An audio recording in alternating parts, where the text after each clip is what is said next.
quand tu viens me prouver que Jésus n'est pas le Christ, quand tu viens me prouver que Jésus est faux, à la fin, peut-être que je vais te dire c'est trop fort, mais je te poserai toujours une question. Comment expliques-tu l'expérience que j'ai eue avec le Christ? Cette vie qui coule en moi, ces paroles que j'entends à l'intérieur, ces prophéties que je reçois, cette expérience personnelle avec Dieu, ces visitations, ces guérisons, ces miracles. Et puis si on veut aller sur le terrain de la logique, cette cohérence dans les Écritures, ces mystères révélés dans les Écritures, ces choses annoncées dans les Écritures qu'on voit arriver. Mais au-delà de ça, je te parle juste de mon expérience personnelle. Tu peux m'enlever ma sagesse et mon intelligence, mais tu ne peux pas m'enlever mon expérience personnelle. Tu sais pourquoi? Parce que je reprends le mot, j'ai connu Dieu. Ceux qui connaîtront leur Dieu. Do you feel me? Ceux qui connaîtront leur Dieu. Je vais le mettre en... Tu vois? C'est ceux qui connaîtront leur Dieu. J'ai eu une connaissance. Voilà pourquoi Jésus a dit, vous connaîtrez la vérité, et c'est la vérité qui vous rendra libre. Tant que vous ne connaissez pas la vérité, vous pouvez être emporté, vous pouvez rester prisonnier.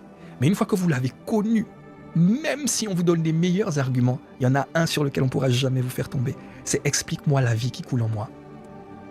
Je suis OK avec tous tes arguments. Jésus a été pris à gauche, il n'y a pas de problème. Jésus est Dieu. Jésus revient. Regarde ma tête. J'ai l'air fou. J'ai l'air bête. Je pourrais pas aller profiter de la vie moi aussi. Je pourrais pas aller faire des dingueries. Je pourrais. Mais pourquoi je suis là à faire le live? Pourquoi je suis loyal et je sers dans mon église locale à ICC? Pourquoi je sers mon pasteur? Pourquoi je décharge? Pourquoi dans la vie il m'arrive d'accepter de subir des injustices? Tu crois que c'est parce que on n'a rien à faire? Jésus est Dieu. Jésus revient. En un instant, en un clin d'œil, regarde. On peut être là comme ça et puis, regarde. Hop, c'est l'enlèvement. Tu as vu ou pas? J'ai cligné des yeux. En un clin d'œil, l'enlèvement peut arriver comme ça. Maintenant, imagine l'enlèvement arrive pendant qu'on est en train de partager la parole. Quelle gloire! Jésus revient bientôt. Et comme il revient bientôt, il va hâter ses signes, ses miracles, sa grâce, son onction. Et Jésus ne veut pas te perdre. Jésus ne veut pas te perdre. Il t'aime, il n'est pas déçu de toi. Et il veut te faire vivre ta plus belle année. Le même Pierre qui a maudit Dieu, qui a renié Dieu à 3 reprises, c'est le même Pierre qui a sauvé 3000 personnes en une prédication.